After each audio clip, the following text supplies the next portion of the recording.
Aurora S. parents walked into the Lawyer S. office believing blood gave them power.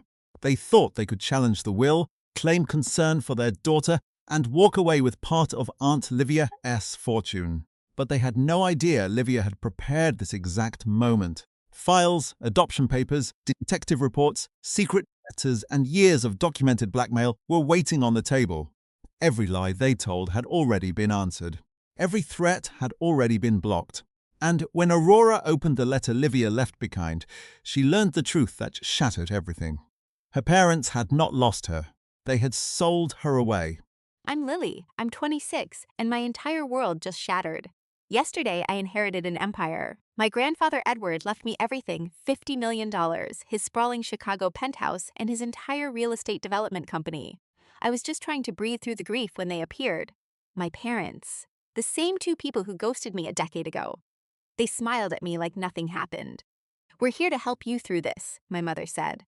But then my lawyer walked in.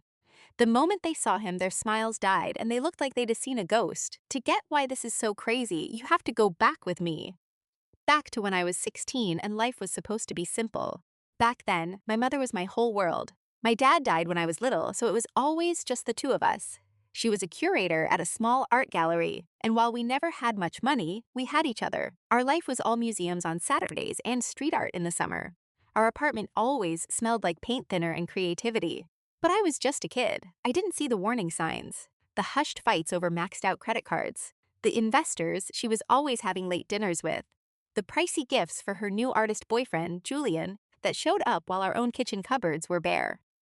My mom loved art, but Julian pulled her into the grimy underbelly of that world. I remember hearing her on the phone with the bank, pleading for more time on the rent. Julian would just wave it off, always claiming some big sale was about to happen. His promises were worthless. And my mom, she started to change. Her love for art twisted into something desperate. She began missing my school concerts for his gallery parties. Our home became quiet and heavy. If I asked about money, she'd snap that we were fine, but then she'd stare at me with this haunted look in her eyes, almost like she was memorizing my face, so I decided to become invisible. I got perfect grades, I won academic awards, I never asked for a thing. I kept the apartment spotless. I thought if I could just be easy, if I didn't add any more stress, she'd come back to me and things would go back to normal. The day they disappeared is burned into my memory. It was a Monday. They were supposedly leaving for a 2-week artist retreat in Spain. My mom held me so tight and swore she would call me every night. But their bags were packed to bursting. The closets were already half empty. And then I found the note on the kitchen counter. "Lily, we are not coming home. Your grandfather Edward will contact you. It's better this way." And that was it. 16 years of being her daughter, erased in 19 words. I tried calling her phone over and over, but it was already disconnected. I looked up Julian's Instagram and saw a picture of them, smiling, in Madrid. I only met my grandfather Edward a handful of times. He was my dad's father, a powerful real estate developer who lived in Chicago. He was intense, brilliant, and according to my mom, he hated their free-spirited lifestyle. I had no number for him, no way to contact him. I didn't even know if he knew they were gone. I was completely alone, too terrified and embarrassed to call any of my friends. My mind was racing. Would I end up in foster care? What if they changed their minds and came back and I was gone? I ate saltines for dinner and passed out on the couch, phone in my hand. The next morning, a call came from an unknown number. It was my grandfather's executive assistant. My mother had apparently sent him a one-line email. The assistant, a woman named Mrs. Davis, had this incredibly calm voice that somehow stopped my panic. She said a flight and a car were booked, that my grandfather was taking care of it. I heard her on the line with him. "Edward, she's been left." A long pause. "The state will get involved otherwise." Another silence. I heard her say, "I realize this is sudden, but she has no one." Then his voice, sharp and clear. "I'm on my way. She will not spend another night there alone." My grandfather Edward arrived that evening in a black town car that was completely out of place in our neighborhood. He was wearing a sharp custom suit, not a single silver hair out of place. He looked at me and his expression wasn't sympathetic or angry. It was just settled. "Pack a bag," he said. His voice was steady. "Bring what you need for a few days." His driver dealt with everything while I numbly packed a bag. I just grabbed clothes, my laptop, a few photo albums, and my sketch pads. I walked out of that apartment for the last time, leaving my whole life behind. The drive to Chicago was hours long. He never asked me if I was okay. Instead, he talked about the zoning laws and property values of the towns we passed. The legal stuff happened fast. His team of lawyers took care of everything. My mother and Julian didn't even show up. They just signed away their rights from a cafe somewhere in Europe. The state officially tried to find them, but they had dissolved into the European art world, just gone. That kind of abandonment leaves a mark, one that therapy can help you seize but never fully removes. For years, I had nightmares. I'd jolt awake, sure I heard the front door, praying they'd come back and say it was all a big misunderstanding. I have a whole folder of angry, unsent emails. I'd spot a woman with my mom's wild red hair on the street and my breath would catch in my throat. My therapist, Dr. Reed, helped me see it wasn't my fault. Their choice was about them, not me. Adults act from a place of their own damage, she told me. A child blames themselves because it gives them a sense of control. If that's your fault, then maybe you can fix it. But Lily, this was never your mess. My brain got it way before my heart did. But eventually, I stopped looking. In college, I quit stalking their social media profiles. At 22, I deleted their numbers from my phone. At 25, I finally understood they were never coming back. And through it all, Edward was my rock. He wasn't warm, but he was always there. He was a man of his word. He showed up for everything and gave me everything I needed. It wasn't the warm, fuzzy love I was used to, but it was solid. Moving into Edward's home was like landing in another universe. His penthouse was this incredible space of glass and chrome overlooking the entire city. My new bedroom was bigger than our old apartment, with huge windows that made me feel like I was living in the sky. And there were rules, a lot of unspoken rules. Breakfast was at 7 sharp. Schoolwork always came first, and clutter was absolutely forbidden. He expected an hour of drawing practice daily, mood didn't matter. Homework happened at my desk, never on the designer furniture. Dinner conversations were about business, current events, or economics. No TV during the week. I think I broke every single one of those rules in the first month. I was testing him, pushing him, probably just waiting for him to give up on me too. But Edward never yelled. Instead, every action had a clear and logical consequence. If I missed breakfast, I went hungry. If my homework wasn't finished, I lost my weekend until it was done perfectly. But every now and then, I'd see a crack in that tough exterior. Once, he found me crying over a picture of my dad. He just put a box of tissues on my desk and quietly walked out. When I almost failed my calculus class, he didn't yell. He just hired the most expensive tutor in Chicago. Edward had built his empire from nothing, turning Smart's investment into a dynasty. He was always working, but he was always there for dinner, usually with a stack of new property reports to read. My real education happened on the weekends, tagging along to his business lunches. His sister, my Aunt Catherine, would tell me, "Watch how they negotiate, Lily. Who blinks first? Who controls the room?" She said business was just applied psychology. So when my local high school wasn't challenging enough, they enrolled me in a prestigious private school with a crazy tuition and even crazier standards. It was a culture shock. I was so far behind academically, and the other students were from another planet of old money. I basically lived in the library, drowning in homework. There were nights I was sure I would fail, that I'd never fit into this new life. But Aunt Catherine didn't believe in quitting. I remember crying over a textbook one night, and she told me, "What happened to you wasn't your choice, but what you do now, that is 100% on you. You can seize this chance, or you can let it pass you by. I don't back failures." It was harsh, but it was exactly what I needed to hear. It fueled me. I took my allowance, hired my own tutor, and organized study sessions.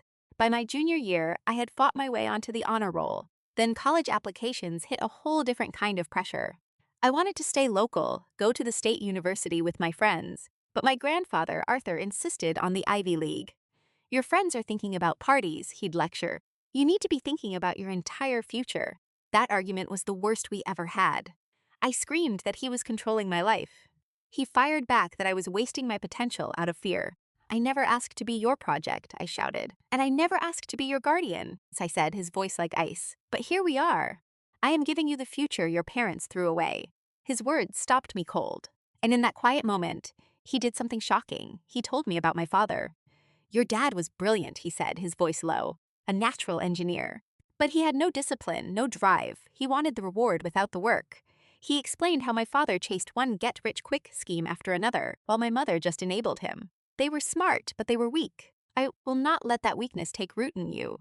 It was the first time he'd ever talked about them without pure rage in his voice. I suddenly understood his relentless pressure on me, and it all clicked into place. I applied to 7 colleges, got into 5, and chose a top-tier business program. My grandfather paid the full tuition without a word, and I knew what a sacrifice that was. College was like breathing fresh air. I joined clubs, made real friends, and discovered talents I never knew I had a sharp eye for design that complemented the financial lessons he'd hammered into me.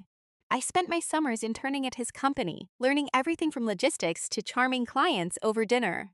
Our relationship completely transformed during those years. The distance actually made us closer. Our Sunday phone calls turned into real conversations with actual laughter. When I graduated with honors, the pride in his eyes was obvious, even if he only gave me a firm handshake. I moved back home and became his marketing director. We found a perfect rhythm, working as a team, sharing a house and a common goal. I tried dating, but my grandfather saw any man as a distraction from my career path. Then, 2 years ago, our world fell apart. He was diagnosed with pancreatic cancer. The prognosis was grim from the start, but he treated it like a hostile takeover bid. When I broke down, he just said, "We all have an exit date. The only variable is what we accomplish before then." He worked for as long as he could, gradually passing more and more responsibility to me. Our roles slowly reversed. I was the one managing his medications, his appointments, and his meals.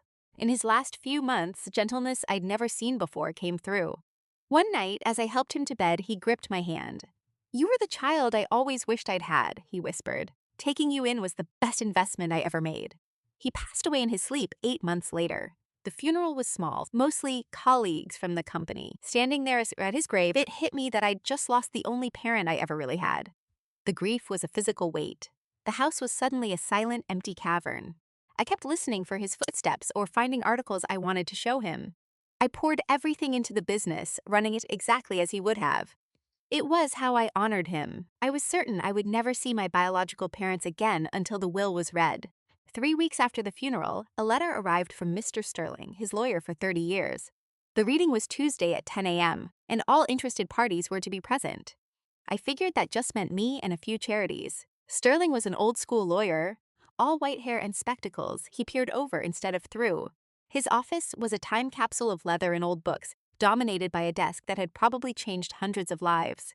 I got there 15 minutes early, wearing a navy suit my grandfather would have approved of. Sterling offered his condolences, then told me we were waiting for a few others. I tried to flip through a magazine in a leather armchair, but my eyes wouldn't focus. Then the door swung open. I looked up, expecting one of the company executives. In that moment, the entire world just froze. In the doorway stood the two people I thought I'd never lay eyes on again. My parents. Time had wrecked my father. His hair was thin and gray, his face a roadmap of deep lines, and his shoulders sagged with a weight I couldn't see. He'd put on at least 50 pounds, turning his once athletic build to pure softness. My mother looked even worse. Her hair was a cheap, harsh cut, and her face was gaunt and bony. Dark circles were etched permanently under her eyes, and her smile was a hollow performance. She was clutching an old handbag so hard her knuckles were white. "Clara," my father said, his voice a gravelly rasp. "Look at you." They moved towards me as I rose on legs that felt like jelly. My mother went in for a hug, but I was paralyzed. I just stood there, stiff as a statue, while she wrapped her thin arms around me. Her perfume was like a memory from another life. "We looked for you," she claimed, pulling away to look me over. "You're the spitting image of your grandfather, so successful." My own voice was a stranger when I asked, "How did you know to come here?" My father managed a sad smile. "We saw the obituary. We've been keeping tabs. We always knew you were with Arthur." Of course they did. They knew where I was for 15 years, and they never once picked up the phone. The room started to spin. "Please, take a seat," Mr. Sterling cut in, gesturing toward the empty chairs. "We're just waiting for one more." Just then, a woman entered. It was Arthur's longtime executive assistant. She'd always been kind to me. She shot me a look of deep sympathy before sitting by the window, keeping a careful distance from my parents. While we waited, they attempted some bizarre small talk. "We're in Arizona these days," my mother offered. "The dry air is better for your father's arthritis." My father added that he runs a little hardware store. "It's not much," he mumbled, "but it gets them by." I just nodded, my head spinning. I felt like a battlefield of grief, rage, and a tiny, stupid flicker of hope. Mr. Sterling cleared his throat and opened a thick file. "We are gathered for the last will and testament of Arthur Vance," he announced. "I will summarize the main points before distributing the documents." My parents both leaned forward slightly, a small movement that screamed their real reason for being here. They hadn't come for me. They'd come for the money. Mr. Sterling looked over his glasses. "To my granddaughter, Clara Evans, I bequeath my entire estate. This includes the residence at 18 Beacon Hill Place with all its contents and grounds." My controlling interest in Vance Innovations, with a valuation of approximately $15 million. All financial accounts, investment portfolios, and related trusts, totaling close to $3 million in liquid assets. And finally, all personal effects, including artwork, vehicles, and the intellectual property from my life's work. The room was absolutely silent. I knew he was wealthy, but I had no idea. The number just stole my breath. My grandfather had been successful, but I never realized the scale of the empire he'd built. My father cleared his throat loudly. "Excuse me, Mr. Sterling, is that all?" The lawyer just stared at him. "There are several minor bequests for dedicated employees," he said, nodding to Arthur's assistant, "and provisions for the family's charitable trust. But yes, the estate's core assets go to Clara." My mother's smile was plastered on. "Well, that is an enormous burden for a young woman, especially in her condition," she purred, patting my arm. Her touch felt like she was staking a claim. "Good thing we're here to help her manage it." Mr. Sterling just slowly raised an eyebrow, and his silence was louder than any argument. My father jumped in, trying to sound reasonable. "Legally speaking, with Clara being in a delicate state and our parental rights never having been formally severed, we have a vested interest in her well-being." A cold wave of panic washed over me. After 15 years, they were trying to seize control of my life and my baby's life. I opened my mouth to fight back, but Mr. Sterling spoke first. "I believe," he said calmly, "there's some misunderstanding of the current legal situation. Perhaps we should reconvene tomorrow once I've had the necessary paperwork drawn up. Shall we say 2 p.m.?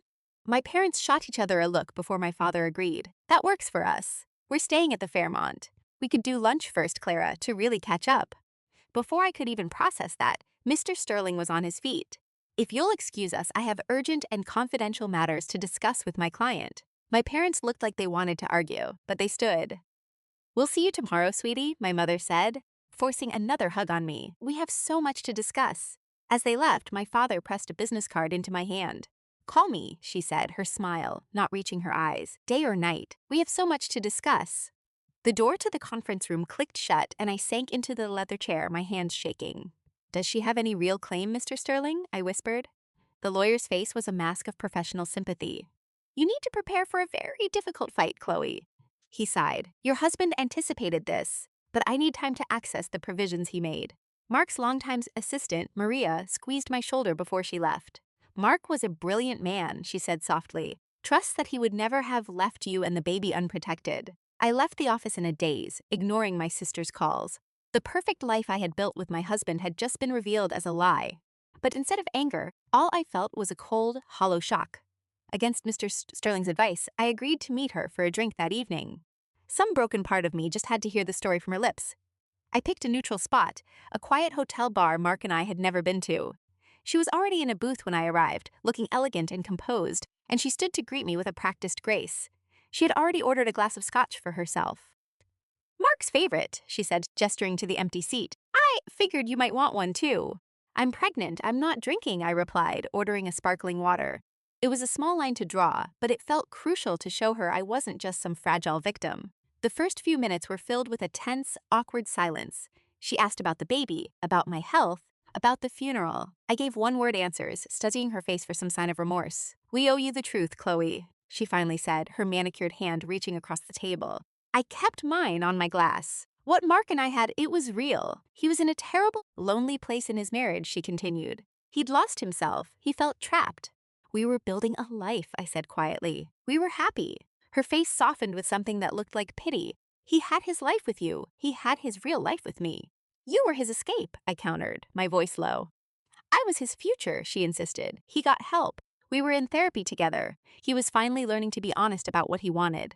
"We thought about telling you so many times," she added, her eyes looking some misty, "but he was afraid of hurting you, especially after you got pregnant. We saw each other 3 times a week. He told me about the nursery, about the names you were considering. He shared everything. The thought that he'd been discussing my pregnancy, our child with her, made my stomach clench. He had made her a quiet partner in my life without my knowledge. I regret every day I didn't have with him," she insisted, a single tear tracing a path down her cheek. "Seeing your pictures from the memorial, it breaks my heart that I couldn't be there for him." The waiter brought my water, a brief interruption. Once he was gone, she changed her approach completely. "Mark did very well for himself," she remarked, swirling the ice in her scotch. "He built an empire. This penthouse alone must be worth $10 million," she added with a casual air. And the company, that is so much for one person to manage, especially with a baby on the way. I was the CFO for 5 years, I replied, my voice flat. I know the business. I watched her, seeing the strategy shift from emotional appeal to calculated fear. The game was becoming painfully clear. I could help you, she offered. I made mistakes, but Mark taught me a lot about his vision for the company. That's an interesting take from the woman who was secretly draining his accounts for years. I saw her flinch, but she recovered instantly. Those weren't drains, they were investments he believed in. I know what he wanted. She leaned in. I have nothing now. He supported me. My apartment, my car, it's all tied to him. What do you want, Isabella? I asked, cutting her off. My directness seemed to startle her. It was another sign that Mark had painted me as someone she could easily manipulate. I don't want anything, she said, her voice thin. I just want what's rightfully mine. What he promised me. A settlement would be simplest for the baby's sake. To avoid a court battle, she added. 500,000 would cover my immediate debts, she rushed on, and another 2 million would secure my future. I leaned back, a cold fury rising in me. So, $2.5 million, I stated. And what about my damages? The lies, the betrayal, the child who will never know his father? So what's the bill for that? I asked. My mother's fake tears started flowing. Honey, money can't fix the past. We just want a chance to be your family. A family you paid to join, I shot back. My father's face hardened. It's not that simple. We made a mistake, yes. But Julian was your mother's brother. Our parents gave him the startup cash for his business, not us. So you think you're entitled to it? I asked. Not entitled, he corrected. Just included. We are your parents, Clara. That has to mean something. I thought about my Uncle Julian. His actions, not his words, taught me about love. You're right, I said quietly. Blood matters. But what you do with it matters more. The rest of the dinner was just a pathetic spiral of emotional blackmail and money talk. By dessert, they'd casually mentioned other debts and even pitched the idea of me hiring them at the firm for a ridiculous salary. As we left, my mother hugged me tight, whispering, Think about what family means, honey. We all make mistakes. I drove off feeling completely numb. Parts of their story were true. I remember my mother's depression, my dad always being gone. But it felt so rehearsed, the timing was too perfect. Their obsession with the money was all wrong. When I got home, there was one message on my machine from an unknown number. Miss Hayes, my name is Brenda Shaw. I used to work with your parents. I saw your uncle's obituary and, well, I felt I had to call. Please, contact me before you agree to anything. There are some things you should know. I couldn't sleep at all that night. I just researched guardianship laws until my eyes burned. My late-night research confirmed it. Their case was incredibly weak. I'd been an adult for years. So why was Mr. Davies so concerned? What was he working on? At 3 in the morning, I was in Uncle Julian's study, now my own, desperate for answers. I was running my hand along his old custom-built desk when I felt a small click. A hidden panel opened. Inside, one folder. It just said, Hayes. Inside was a history I never knew existed. The next day, I walked into Mr. Davies' office holding Julian's file. My parents were already there with a thin man with slicked back hair. This is our lawyer, Mr. Vance, he said. My father added, just being careful, with a forced smile. Legal matters can be so complex, my father added nervously. Mr. Davies nodded politely at them, but his eyes were like ice. His assistant, Helen, wheeled in a cart stacked with binders and set up a laptop. The air was thick. This wasn't a reunion, it felt like a deposition. Before we begin, Mr. Davies said, his voice calm, let's be clear on my position. I am the executor of Julian Reed's estate. I was his attorney for 25 years, and I am also representing Clara at Mr. Reed's explicit request. Their lawyer Vance leaned forward. My clients are naturally concerned. This is a significant inheritance for their daughter to manage alone. As her parents, they feel a responsibility to provide oversight. Mr. Davies just nodded slowly. Their responsibility is precisely what I'd like to address, Mr. Davies said. There appears to be a fundamental misunderstanding here about legal standing. He opened the top binder on the cart. Let's review the documented facts, shall we? He produced several court-stamped documents. When Clara came to live with her uncle, the court granted Julian temporary guardianship. Case records show social services made numerous attempts to contact you both to arrange a permanent solution. My mother frowned. It was a difficult time. We were moving around. Precisely, Mr. Davies said. After 6 months of no contact from you, the court was forced to schedule a hearing regarding permanent custody model. Notices were sent to your last known addresses and published in city records. My father started shifting in his seat. We never received anything. That's odd, Mr. Davies said, because the court was contacted by someone claiming to represent you. He pulled out another document. A man named Frank Miller appeared with a signed waiver, supposedly from you both, agreeing to transfer permanent guardianship to Eleanor Dubois. My parents exchanged a look that said it all before my father spoke. We never authorized anyone to act for us. Those signatures must be forgeries. Mr. Davies adjusted his glasses. Mrs. Dubois was concerned about that possibility at the time. She hired a private investigator to find you and get your official position. He opened another file, this one filled with reports and photographs. The investigator documented Mr. Hayes' activities at several casinos in Reno during that period. He also photographed Mrs. Hayes working as a waitress in those same establishments. When questioned about Clara's welfare, you both clearly stated your wish to relinquish all parental rights. The blood drained from my Mother S. face. My Father S. jaw was tight, and furthermore, Mr. Davies continued, showing no mercy. The investigator has a record of a $20,000 payment from Frank Miller to Mr. Hayes the day after that waiver was signed. That was for an unrelated business venture, my father protested, but his voice was weak. Mr. Davies didn't even acknowledge him. Mrs. Dubois funded an annual inquiry to monitor your circumstances, to see if a reunion would ever be in Clara's best interest. I have 15 years of reports here detailing chronic gambling, a string of evictions, job instability, and numerous encounters with collection agencies. He turned to another section. Of particular note are these documented attempts by Mrs. Hayes to contact Clara when she came of age. He slid a page across the desk to me. 3 calls to Eleanor S. home where Mrs. Hayes hung up, and this email sent to Clara S. University account, which bounced because the address was misspelled. I stared at the evidence of these half-hearted attempts, feeling a strange mix of anger and validation. But most importantly, Mr. Davies said, retrieving a sealed envelope, Eleanor left this letter to be read only under these exact circumstances. He handed it to me. The envelope simply said Clara in my grandmother's elegant cursive.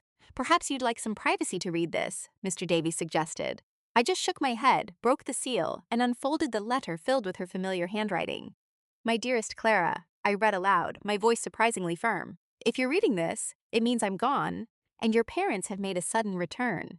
Believe me, this is no coincidence. For years, I kept a record of every time they tried to use you to get money from me. My mother made a faint sound of objection, but I just kept reading. 6 months after you moved in with me, your father called, demanding $75,000 to not contest the guardianship. I paid it, against my better judgment, because I knew a court battle would traumatize you. 3 years later, he tried again, claiming he owed dangerous people money from a bad investment. I refused and instead hired a full-time security detail for our house. I glanced up and saw my father staring at the floor. When you turned 16, your mother contacted me saying she had a terminal illness and needed money for experimental treatments. My investigator confirmed it was a complete fabrication. When you got your college acceptance letter, they found your email and requested money for a fresh start so they could finally rebuild their relationship with you. I had their messages blocked to shield you from their manipulation. Tears began to well up, blurring the ink, but I forced myself to continue. I never told you any of this because I wanted you to have a chance to grow up without being hurt by them again. I always hoped they would change and become the parents you deserved. Sadly, they never did. Now, they'll use anything to get your inheritance, guilt, threats, anything at all. The room was completely silent as I reached the last page. Mr. Davies has all the documentation needed to protect you. The guardianship was legally converted to a full adoption when you were 16. I kept my last name and didn't change yours, because I always held out hope that you might reconcile someday. You have been my legal daughter ever since, and they have no claim to you or anything I've left you. I had to pause to absorb that. My grandmother had adopted me, and I never knew. Whatever you choose to do now regarding your biological parents is entirely up to you. But please, secure your future. A blood relation doesn't give them a right to your inheritance or excuse their past. Family is about who shows up, not just who you're related to. I am so incredibly proud of you. Trust yourself. All my love, Eleanor. I carefully folded the letter, a whirlwind of emotions inside me. Mr. Davies cleared his throat. I have the adoption decree right here, finalized and legally binding. I also have evidence of every financial demand mentioned in the letter. He turned to my shell-shocked parents. Furthermore, Mrs. Dubois added a very specific provision to her will. If it is contested in any way, her entire estate is to be donated to a foundation for foster children. There will be nothing left for any of us. Their attorney, who was now ashen-faced, whispered something urgently to my father. We had no idea about any adoption, my father said, his voice empty. We were told it was only a temporary arrangement. By whom? Mr. Davies asked, his voice sharp as glass. A county caseworker, my mother added quickly. Every piece of correspondence is documented right here, Mr. Davies said, tapping a thick binder, including the finalized consent forms you both signed. My father's face contorted with rage. This is a sham. You paid us to take our daughter. I should point out the cameras in this conference room are recording, Mr. Davies said coolly, which sounds suspiciously like a confession that you knowingly sold your parental rights. My father jumped out of his chair.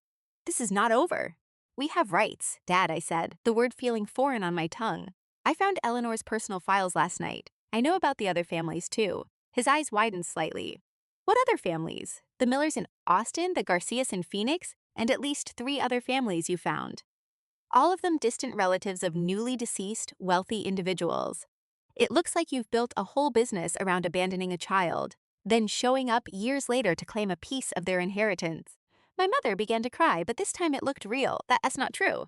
We made mistakes, but we wouldn't just stop, I snapped, exhausted by the lies. Eleanor has everything. She even has recordings of your phone calls asking for more cash. Did you honestly think she would leave me vulnerable? My father's anger deflated, replaced by a cold, calculating look. Clara, this is just a big misunderstanding. We can sort this out, just the 3 of us. No lawyers involved.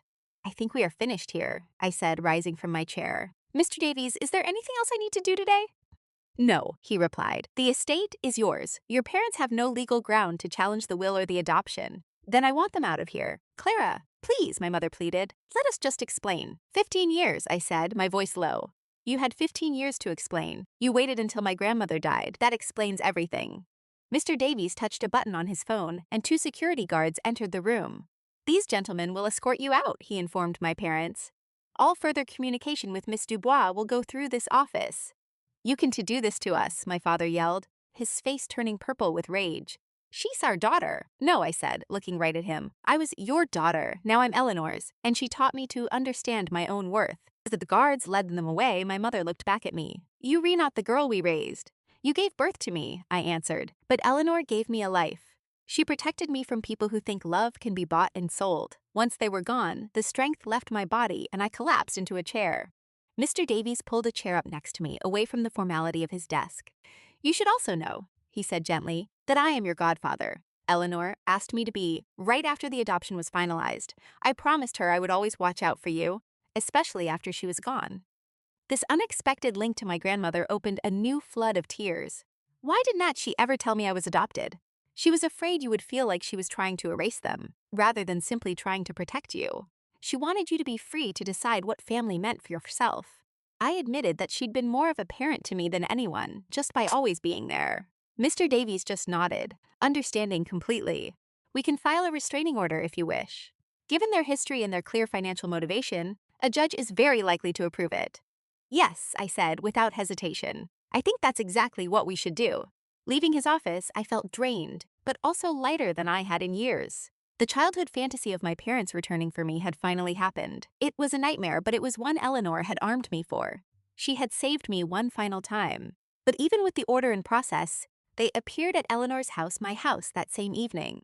I watched their rental car pull up the driveway as I was fixing some tea.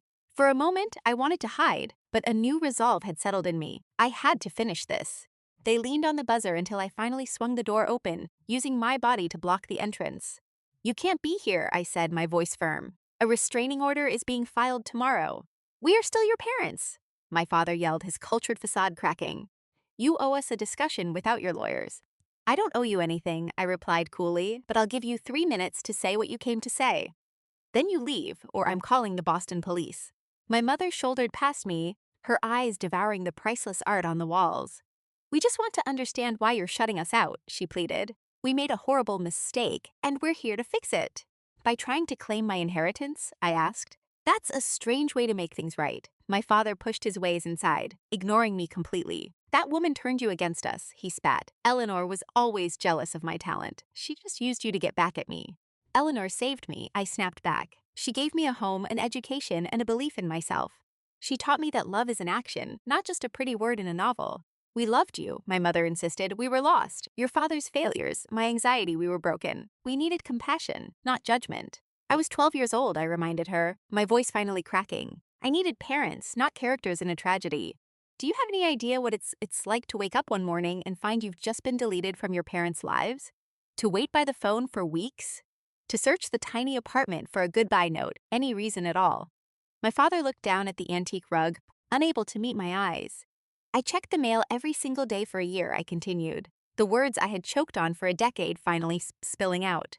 I thought maybe you'd send a card for my birthday, just something to prove you knew I was still alive.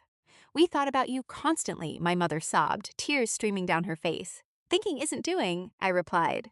Eleanor never once wrote the words I love you, but she showed up. For every skinned knee, every school concert, every single nightmare. She built a life for me by simply being there. We're here now, my father said, his voice dropping into that smooth, persuasive tone I vaguely recalled. We can start over. We can be a family again. You're here now because Eleanor died a famous novelist, I said. Cutting through the act. If she had died broke, would you have ever bothered to find me? Their shared silence was the only answer I needed. Mr. Davies gave me the investigator's file. You've known where I lived for the last 8 years. You chose to stay away until you smelled a 7-figure literary estate. That's cruel, my mother cried. We were ashamed. We didn't know how to come back. But you found the courage right after her obituary was published. Funny how that works out. My father's expression hardened again. You don't know what we went through, struggling to get by while my own sister was sitting on a mountain of cash that should have been shared. Eleanor built that fortune herself. I shot back. She wrote for 18 hours a day for 20 years. What did you do to deserve a single page of it? I'm her brother, he shouted. And your father. So your DNA entitles you to a cut, I asked, my tone pure Aunt Eleanor. You don't get to abandon your child for 15 years and then show up demanding a royalty check for existing. My mother sank onto a velvet settee, wailing. How did you become so heartless? This isn't the girl we raised. You didn't raise me, I reminded her flatly. You left before the hard parts started. Eleanor raised me. Headlights washed over the living room as a car pulled silently into the driveway. I had asked Daisies to have a security service do occasional drive-bys. That would be them, I told my parents. You need to go. Now. This isn't the end, my father threatened, his hand clamping around my wrist. You think you've won? But we can tell stories about Eleanor that would destroy her precious legacy. I wrenched my arm free, and every word of that threat, I told him, pointing to a tiny camera lens above the door, is being recorded. Eleanor installed the system years ago after a stalker incident. His face went pale as he understood. Any lie he told, any threat he made, could now be used against him. Let's go, he grumbled to my mother. She isn't worth the trouble. Those words, calling me trouble instead of his daughter, sealed it. This was never about forgiveness. It was always about the money. As they reached the door, my mother looked back one last time. You'll regret this. You'll be all alone with nothing but books and money to keep you company. Family is all that matters. I agree, I said. Eleanor was my family. You were just the people who gave me away. After they were gone, I watched through the window as a security guard spoke to them briefly before they hurried off down the street. I slid down against the door, the adrenaline finally crashing. For 15 years, I dreamed of this confrontation, always hoping for an apology that made sense of it all. Now I had my answer, and though it hurt, it was also liberatingly clear. An hour later, Davies called. He told me they'd been formally served with the no-contact order. They can't legally come within 1,000 feet of you or contact you in any way. They swore it wasn't over. I told him they'd try to cause trouble. Empty threats, he assured me. The journals Eleanor kept would discredit any tabloid story they could invent. She documented their first attempts to get money from her years ago. No judge would ever side with them. After we hung up, I walked through Eleanor's house, seeing it not as a museum, but as a home. The cozy library where she taught me to love classic literature. Her office, where we'd debate plot points in her manuscripts. The small balcony where we'd have tea in the afternoons. I went into her study, a room I hadn't been able to enter since she passed. I opened her laptop and on a hunch typed in the password Starlight. It opened. On the desktop was a single document titled, For Clara. It wasn't a letter, but the preface to an unfinished memoir. It began simply, My dearest Clara, I was raised in a time and a family where emotions were seen as a weakness, a messy inconvenience. But as I face the final chapter, I find that silence is my only real regret. So, allow me to be perfectly clear about something I should have told you long ago. I love you. Not from duty or obligation, but for the fierce, intelligent, and compassionate woman you've become. Watching you overcome the wounds of your childhood has been the single greatest honor of my life. I may not have given you life, but you have given my life purpose. The adoption was finalized years ago, not to protect your inheritance, but to protect my own heart. I needed the world to know, legally and forever, that you were my daughter. Be brave. Be kind. Be happy, Mom. That last word, a name she never let me use in life, shattered something deep inside me. I cried that night, not for the parents I had lost twice, but for the one who had quietly been there all along. 6 months have gone by since that final ugly scene with my biological parents. Davies told me they moved back to Nevada after a pathetic attempt to sell a fabricated story about Eleanor's secret life to a gossip blog. The editor, one of Eleanor's old friends, forwarded the email straight to Davies. The house finally feels like my own. I've painted the guest room, changed some of the art, and brought in my own comfortable furniture, blending my style with Eleanor's classic taste. The formal parlor is now my work-from-home office, my dual monitors looking slightly out of place on the antique mahogany desk where Eleanor wrote her first bestseller. The literary estate is thriving. I've pushed through a digital strategy that Eleanor always resisted, focusing on ebooks and audio formats. Her readership has grown by 30%, and we've just signed deals for 2 new foreign translations. The team at her publisher, who adored Eleanor, have transferred their loyalty to me. They say I have her same stubborn eye for detail. My biggest project has been launching the Vance Project, a foundation dedicated to young writers. Using a portion of the estate, I've created a nonprofit that funds mentorships and grants for teens who've been through the foster care system or family breakdowns, helping them tell their own stories. Through the foundation, I've met so many others with stories like mine. Some have found peace with their pasts, while others have created new families from friendship and shared experience. Each story is different, but the need for love you can count on is universal. My own therapy has shifted. We talk less about the abandonment itself and more about the complicated grief of my parents' return and what it revealed. My therapist helped me understand that closure doesn't always look like forgiveness. The fantasy of a tearful reunion is powerful, she said last week. But accepting a painful reality is its own form of peace. You know, real growth starts when you stop trying to fix what's broken and just build something new. 3 months back, a letter arrived from my biological mother. For once, it wasn't asking for anything. It was just an apology, a real one, it seemed, for the first time ever. I haven't written back. Maybe I never will. It's just sitting in my desk, a question mark I'm not ready to answer. What's strange is I've found real families in places I never used to look. Take Mrs. Grayson, Livia's housekeeper. She still comes by a couple of times a week. She tells me stories about Livia before I was in the picture, filling in the gaps of the woman who really raised me. Just last week, Mrs. Grayson told me Livia was absolutely terrified when I first showed up. She never planned on having kids and worried she wasn't cut out for it. The first night I was there, she was up at 3 a.m., frantically Googling child psychology books. Hearing about her secret fears and how hard she tried it just gets to me. She stepped up to a role she never wanted, but she gave it her all. My godfather, Lawson, has also become a constant presence, coming for dinner once a month to talk shop and life. He's my godfather, but he's become more like an uncle, way warmer than I ever expected. Livia would be so proud, he said the other day while we were going over the foundation's numbers. He said she admired my business sense, but mostly my strength. She was always afraid my past would make me bitter, that I'd never trust anyone. Instead, I'm using it to help people. After pausing my love life during Livia's sickness and all the legal drama, I'm finally dating again. It's early days, but my approach is different now, clearer boundaries. Livia showed me that real love is about what you do, day in and day out, not just saying the words. But the biggest change has been inside me. That question that tormented me for 15 years is, why did they abandon me? It doesn't hurt the same way anymore. I get it now. Their choice to leave was about their own brokenness, not my worth. What really mattered was Livia's choice to stay, to fight for me, to be there every single day. I visited her grave last weekend with some fresh flowers. It's a simple black granite headstone, just how she would have wanted. After everything came out about the adoption, I added one small thing. Right under her name, it now says the word mother. Standing there, it hit me.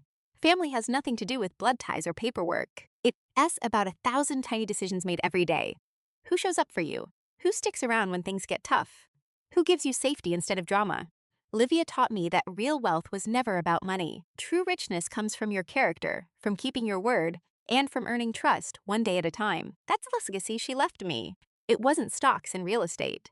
She gave me a roadmap for living with purpose. She proved that the family you choose can be the strongest of all, and that real love is felt, not just spoken. I'll probably never know if my birth parents are actually sorry, or if they just regret losing a payday. But honestly, their reasons don't matter as much as I once thought. What matters is the life I'm building now, the people I choose to have in it, and what I leave behind. Has anything ever made you totally redefine what family is? Do you think relatives deserve an automatic second chance? Or is trust something that has to be earned? I would be honored to read your own experiences down in the comments.